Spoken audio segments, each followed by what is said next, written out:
Hello students, welcome back in my YouTube channel confidence career institute chemistry by S Yadav. आज हम लोग Kjeldahl method पढ़ेंगे for estimation of nitrogen in organic compound. ठीक है, तो इससे पहले हमने एक ड्यूमा मेथड पढ़ चुके हैं नाइट्रोजन के एस्टिमेशन के लिए। ड्यूमा मेथड याद रखना सारे कंपाउंड पे एप्लीकेबल होता है। ठीक है, जैसे मतलब मेन डिफरेंस की बात करें तो ड्यूमा मेथड जैसे आपने पढ़ाया था, ड्यूमा मेथड जो होता है आपका, ये आपका सारे कंपाउंड पे एप्लीकेबल होगा, सारे हर एक तरीके के कंपाउंड पे एप्लीकेबल होगा। लेकिन जेल्डाल मेथड ऐसे कंपाउंड पे एप्लीकेबल नहीं होगा। ठीक है, जेल्डाल मेथड जो होगा, जेल्डाल मेथड जो होगा ये आपका जैसे ऐसे कंपाउंड जिसमें नाइट्रो ग्रुप है, जैसे नाइट्रो ग्रुप है आपका, एजो ग्रुप होता है। ठीक है, इस तरीके का।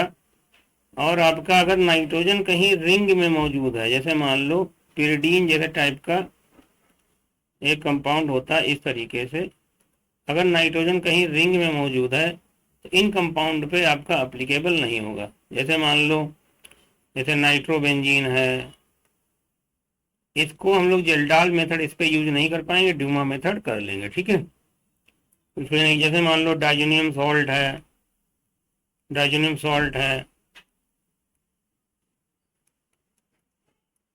ये इस पे है। ठीक है, इस तरीके के कंपाउंड पे हम लोग नाइट्रोजन को यूज, जैसे मान लो इस तरीके के कंपाउंड कहीं नाइट्रोजन अगर मान लो रिंग में अगर नाइट्रोजन मौजूद है, इस तरीके से अगर मान लो अगर, तो इस पे हम लोग क्या है, जेल्डाल मेथड यूज नहीं कर पाएंगे। ठीक है, तो आपको ड्यूमा मेथड सब पे एप्लीकेबल है और जेल्डाल मेथड सब पे एप्लीकेबल नहीं है। बाकी हमने ड्यूमा मेथड में बताया था, ड्यूमा मेथड में ऑर्गेनिक कंपाउंड से हम क्या निकालते हैं, नाइट्रोजन निकालते हैं, नाइट्रोजन का से एस्टिमेशन करते हैं। लेकिन जेल्डाल मेथड में हम लोग क्या करेंगे, ऑर्गेनिक कंपाउंड में जितना नाइट्रोजन होगा उसको अमोनिया में चेंज करेंगे।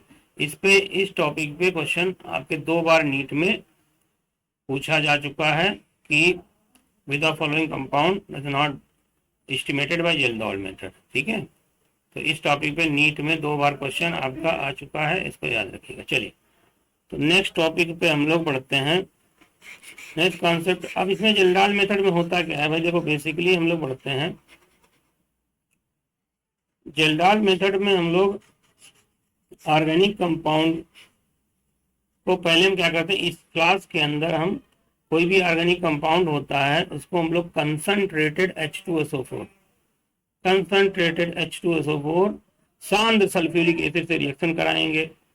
तो भैया ये जितना इसमें नाइट्रोजन ऑर्गेनिक कंपाउंड के अंदर नाइट्रोजन होगा तो वो चेंज हो जाएगा ammonium sulphate NH4 whole twice SO4 में चेंज हो जाएगा।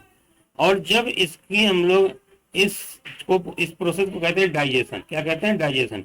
इसमें जो कॉपर सल्फेट है ये एज ए कैटलिस्ट यूज हो रहा है। ये क्या यूज हो रहा है, कैटलिस्ट यूज हो रहा है। ठीक है, फिर जब ये पूरा डाइजेशन हो जाता है, पूरा जब रिएक्ट कर जाता है तो इसमें से क्या करते हैं, इसके कंटेंट को हम इस फ्लास्क में डाल देंगे, इसको हीट करेंगे विद बेस। फिर हम इसको क्या करते हैं, इसको एक बेस के साथ हीट करेंगे।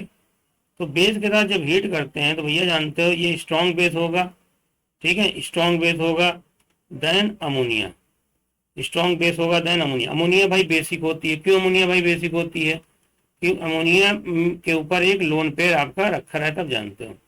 ठीक है, स्ट्रॉन्ग बेस से रिएक्शन कराए तो इससे भैया अमोनिया गैस आपकी लिबरेट होगी। ठीक है, अब अमोनिया गैस जो लिबरेट होती है इसको हम यहाँ से ले जाके ऐसे इस पाइप के थ्रू यहाँ आएगा, ये कंडेंसर लगा हुआ है, इसके ठंडा होके यहाँ हम लोग इकट्ठा करते हैं। लेकिन इकट्ठा क्या करते हैं, यहाँ हम लोग क्या कर सकते हैं, non volume of standard acid ले रखा है। स्टैंडर्ड एसिड मतलब जो होता है ऐसा एसिड लिया जिसकी कंसंट्रेशन, ठीक है, कंसंट्रेशन और आपकी वॉल्यूम आपको पता है, तो उससे हम लोग क्या कराते हैं, इसका एसिड से टाइट्रेशन कराते हैं। ठीक है, एसिड से इसको हम लोग टाइट्रेशन कराते हैं।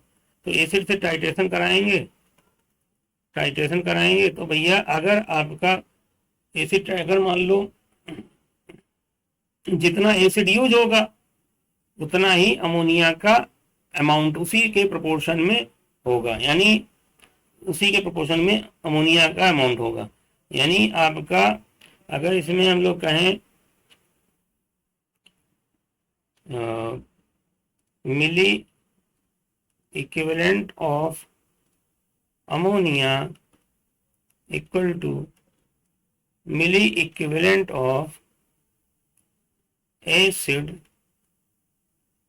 used, milli equivalent of acid used in reaction with ammonia, इतना अमोनिया के साथ एसिड रिएक्ट किया। तो अगर कभी कभी क्वेश्चन में क्या होता है, यहाँ तक की बात दे रखी होती है, जैसे अमोनिया का एसिड रिएक्ट कराया, तो ये आपने क्या किया, एसिड के मिली इक्विवेलेंट पता कर लिए और उनको इन फार्मूले में आपने रख दिया। तो नाइट्रोजन का परसेंटेज निकालने के लिए हम लोग इस फार्मूले का यूज करते हैं, 1.4 into milli equivalent of ammonia upon mass of organic compound. ये भैया क्या है, ये आपका मास ऑफ ऑर्गेनिक कंपाउंड है। तो इस फार्मूले को हम लोग यूज करेंगे, तो यहां से कहानी आपकी बन जाएगी। तो एक तो केस ये बनता है, ठीक है, ऐसा क्वेश्चन आएगा। दूसरा क्वेश्चन ये आता है, कभी कभी ये करते हैं कि एसिड से टाइट्रेट कराया, ठीक है, लेकिन एसिड हम लोग एक्सेस में ले लेते हैं। अगर मान लो हमने क्या किया, जैसे एक दूसरा केस ये बनता है, अगर हमने क्या किया, इसको एसिड से टाइट्रेट कराया लेकिन एसिड एक्सेस में लिया है, तो यहाँ क्या होगा, एसिड एक्सेस में लिया तो आपका अमोनिया तो न्यूट्रलाइज हो जाएगी, लेकिन फिर आपका एसिड बच जाएगा। तो ये टाइट्रेशन के बाद आपका मीडियम कैसा हो जाएगा, एसिडिक हो जाएगा, और जो रिमाइनिंग एसिड जो बचता है उसको हम कोई और एक नॉन बेस लेते हैं, नॉन बेस लेते हैं हम लोग। नॉन बेस लेंगे, नॉन बेस मतलब जिसकी कंसंट्रेशन आपको पता होगी, तो उसके थ्रू इस रिमाइनिंग एसिड को हम लोग टाइट्रेशन कराएंगे, तो आपका कंप्लीट टाइट्रेशन, कंप्लीट न्यूट्रलाइजेशन हो जाएगा, ठीक है।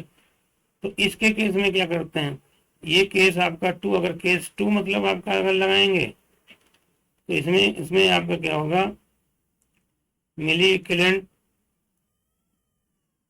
अब अमोनिया का निकालने के लिए हम लोग क्या करेंगे, अब अमोनिया निकालने के लिए हम लोग milli equivalent of acid minus milli equivalent of base, ये कर देंगे दूसरा केस। अभी बाकी भी मिली इक्विवेलेंट अमोनिया निकाल के यहाँ रख देंगे, तो क्वेश्चन लग जाएगा, ठीक है। जैसे ये क्वेश्चन, ये देखो इसमें क्या रखा है, during estimation of nitrogen present in an organic compound by Kjeldahl method, ammonia evolve from 0.5 gram of organic compound in Kjeldahl estimation of nitrogen, ठीक है, neutralised 10 ml of 1 molar H2SO4, find out the percentage of nitrogen in the compound. तो यहाँ पे देखो क्या किया गया है, ये तो ऑर्गेनिक कंपाउंड का मास दे रखा है, और इसमें जितनी अमोनिया निकली है उसको न्यूट्रलाइज किया गया है 10 ml 1 मोलर H2O4, यानी आपका, और उसके आगे ये नहीं कहा गया है कि रिमाइनिंग एसिड को न्यूट्रलाइज किया गया। तो यानी बात यहीं तक आपकी हो रही है, इतना अमोनिया को एसिड न्यूट्रलाइज कर दिया। तो इसमें कुछ नहीं करना है, आप क्या करिए, जितने भी एसिड के इक्विवेलेंट होंगे, मिली इक्विवेलेंट, वो सब अमोनिया के ही न्यूट्रलाइज होंगे। तो इसके केस में आपका milli equivalent of ammonia equal to milli equivalent of acid आपका हो जाएगा डायरेक्ट। तो कैसे करेंगे, एसिड के मिली इक्विवेलेंट, भाई एसिड की मोलैरिटी आपकी 1 दे रखी है, लेकिन एसिड का एक्स फैक्टर 1 होता है, तो मिली इक्विवेलेंट जानते हो, मिली इक्विवेलेंट क्या होता है आपका, मिली इक्विवेलेंट मतलब नॉर्मेलिटी इनटू वॉल्यूम। तो यहाँ पे क्या है, मोलैरिटी 1 है, तो इसको नॉर्मेलिटी निकालेंगे 2 हो जाएगी, इनटू वॉल्यूम आपका 10 है। तो मिली इक्विवेलेंट ऑफ एसिड कितने हैं, अमोनिया के एसिड कितने हैं 20, तो 20 ही अमोनिया के हो जाएंगे। अब इसको वैल्यू को फार्मूले में रख लो और नाइट्रोजन की परसेंटेज आपकी निकल आएगी। तो आपका क्या हो जाएगा, 1.4 इंटू 20 लिक्विड ऑफ अमोनिया हो जाएगा अपान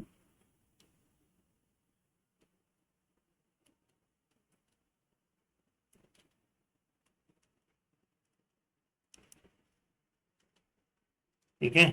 अपान क्या करेंगे हम, ऑर्गेनिक कंपाउंड का मास कितना ले रखा है भाई, ऑर्गेनिक कंपाउंड का मास लिया है इन्होंने 0.5 ग्राम लिया है। तो 0.5 ग्राम ऑर्गेनिक कंपाउंड का मास है, यहाँ 0.5 रख लो और डायरेक्ट इस परसेंटेज का एस्टिमेशन हो जाएगा। तो इसको आप पॉइंट हटाएंगे, यहाँ से 4 5 जा 20, 14 5 जा 56, तो आपका 56% नाइट्रोजन हो जाएगा। अगर मान लो इस फार्मूले को हम लोग नहीं लगाते हैं और मोल मेथड से इसको लगाना चाहते हैं क्वेश्चन, तो इसमें आपको क्या करना पड़ेगा, नाइट्रोजन का एक तरीका और है आपका। दूसरा तरीका ये है, आप ऐसे लगा सकते हैं भाई, नाइट्रोजन का परसेंटेज ऐसे भी लिख सकता है डायरेक्ट, डब्लू नाइट्रोजन, नाइट्रोजन का मास अपान ऑर्गेनिक कंपाउंड का मास इंटू 100, ऐसे भी तो लगा सकते हो। अगर किसी तरीके से तुमको क्या पता चल जाए, नाइट्रोजन का ऑर्गेनिक कंपाउंड का मास, नाइट्रोजन का मास पता चल जाए, तो इस फार्मूले से भी आप क्वेश्चन को लगा सकते हैं। तो इससे देखिए कैसे करेंगे। तो देखो भैया, इसके केस में हम लोग क्या करते हो, जैसे जब भी अमोनिया आपकी रिएक्ट करेगी तो इसमें मोल मेथड से रिएक्शन बैलेंस करनी पड़ेगी। अमोनिया जब H2SO4 मान लो एसिड ले रहे हो, इससे हम रिएक्ट करा रहे हैं, तो क्या बनेगा भाई, सॉरी अब क्या बनेगा, ammonium sulphate NH4 whole twice SO4 बनेगा। तो तुम्हें पता चल रहा होगा कि इसका अगर 1 मिलीमोल, अगर इसका अगर मान लो 1 मोल है, इसके कितने होंगे, 2 मोल होंगे। ठीक है। और अगर हम नाइट्रोजन के मोल पता कर लें, तो इसमें नाइट्रोजन के मोल भैया कितने हो जाएंगे, अगर देखो एक नाइट्रोजन, एक अमोनिया के मॉलिक्यूल में नाइट्रोजन का 1 मोल होगा, तो जितने अमोनिया के मोल होंगे उतने ही नाइट्रोजन के मोल आपके हो जाएंगे। इस हिसाब से, इस इक्वेशन के हिसाब से चलना पड़ेगा। तो देखिए, और अगर मान लो जितने नाइट्रोजन के मोल होंगे, अगर नाइट्रोजन के मोल को हम लोग क्या करेंगे, नाइट्रोजन के मोलर मास जो होता है नाइट्रोजन एटम का ग्राम एटॉमिक मास से मल्टीप्लाई कर देंगे तो उसका मास निकल आएगा। देखिए कैसे करेंगे। तो इसी में क्वेश्चन में देखो, इसमें आपका कितना नाइट्रोजन का मोल, H2SO4 का कितना मोल दिया गया, भाई H2SO4 का मोल निकालोगे तो वॉल्यूम कितना है, 10 है। वॉल्यूम कितना भाई, 10 है। तो 10 को लीटर में चेंज करेंगे तो वॉल्यूम कितना होगा, 10 इंटू 10⁻³ मोल तो निकालना आप जानते होंगे। मोल इक्वल टू क्या होता है, मास अपान मोलर मास। ठीक है। तो मास अपान मोलर मास होता है एक ये तरीका, 1 मोल इक्वल टू होता है मोलैरिटी इनटू वॉल्यूम। ठीक है। तो वॉल्यूम को हमने चेंज कर लिया, इसकी मोलैरिटी हमारी कितनी दे रखी है, इसकी 1 दे रखी है। तो इतने आपके मोल किसके हो गए, अमोनिया के। तो भैया एक इतने अमोनिया के मोल हैं, तो भैया जितने अमोनिया के, सॉरी ये बेटा आपका एसिड का दिया गया। एसिड का वॉल्यूम कितना है आपका, एसिड का वॉल्यूम जो ले रखा है इन्होंने, ये आपका 10 ml लिया है। इसको लीटर में चेंज करेंगे, 10 इंटू 10⁻³ मोलैरिटी आपकी 1 है। तो ये आप H2SO4 के मोल देखो, 1 मोल H2SO4 से अमोनिया के 2 मोल रिएक्ट कर रहे हैं। तो यानी इतने मोल से अमोनिया कितने मोल रिएक्ट करेंगे, आपके अमोनिया के मोल रिएक्ट करेंगे भाई 10 इंटू 10⁻³ इंटू 2, इतने अमोनिया के मोल हो जाएंगे। अब देखो, एक अमोनिया के मॉलिक्यूल में नाइट्रोजन के एटम के कितने मोल होंगे, 1 होंगे। तो 2 अमोनिया, अगर अमोनिया के मोल इतने हैं तो जितने अमोनिया के मोल होंगे नाइट्रोजन के मोल उतने भी हो जाएंगे। तो नाइट्रोजन के मोल भैया कितने हो जाएंगे, तो मोल्स ऑफ नाइट्रोजन अगर निकालोगे यहाँ से तो आपका हो जाएगा 10 इंटू 10⁻³ इंटू 2। तो भैया अच्छा बताओ, मोल अगर पता है तो मास निकालने क्या करते हैं हम लोग, तो डब्लू निकालने के लिए हम क्या करेंगे, मोल्स इंटू मोलर मास। तो भैया नाइट्रोजन के एटम के मोल हैं यहाँ पे, तो डब्लू नाइट्रोजन यहाँ से कितना हो जाएगा आपका 10 इंटू 10⁻³ इंटू 2। ठीक है, 10 इंटू 10⁻³ इंटू 2, ठीक है, और इंटू 14। तो ये आपका नाइट्रोजन का मास हो जाएगा। अब इस मास को यहाँ रख लो, आपका फार्मूला क्वेश्चन लग जाएगा। देखो कैसे करेंगे, अगर इसको करना है देखो कैसे, देखो अब हमको नाइट्रोजन का परसेंटेज निकालना है। तो आपका W नाइट्रोजन आपका कितना दिया है 10 into 10⁻³ into 2 into 14 upon organic compound का मास भाई कितना दे रखा है, ऑर्गेनिक कंपाउंड का मास आपका 0.5 है, तो यहाँ हम लोग 0.5 रख लेंगे और इंटू आप क्या करेंगे 100 कर देंगे भाई। तो तुम्हें 100 कर दो, यहाँ से 0.5 पॉइंट हटेगा, यहाँ 0 बढ़ जाएगा, तो ये 3 0 3 0 कैंसिल हो जाएंगे, फिर वही दो 14 दूनी 28, ठीक है, यहाँ पर कितना आ जाएगा, ये 3 0 3 0 कैंसिल हो जाएंगे और आपका ये 5 2 जा 10 हो जाएगा, 14 दूनी 28 28 दूनी 56, तो आपका यहाँ से देखो 56% आ गया। तो चाहे आप इससे लगाओ या इससे लगाओ, ठीक है। बाकी मैं जल्दाल मेथड पे प्रेस्टिज के क्वेश्चन और डाल दूंगा, उनको देखिएगा। अगर आपको इसमें कोई भी डाउट हो तो भेजिएगा, हमको बताइएगा, हम आपको भेजेंगे। Thanks for watching.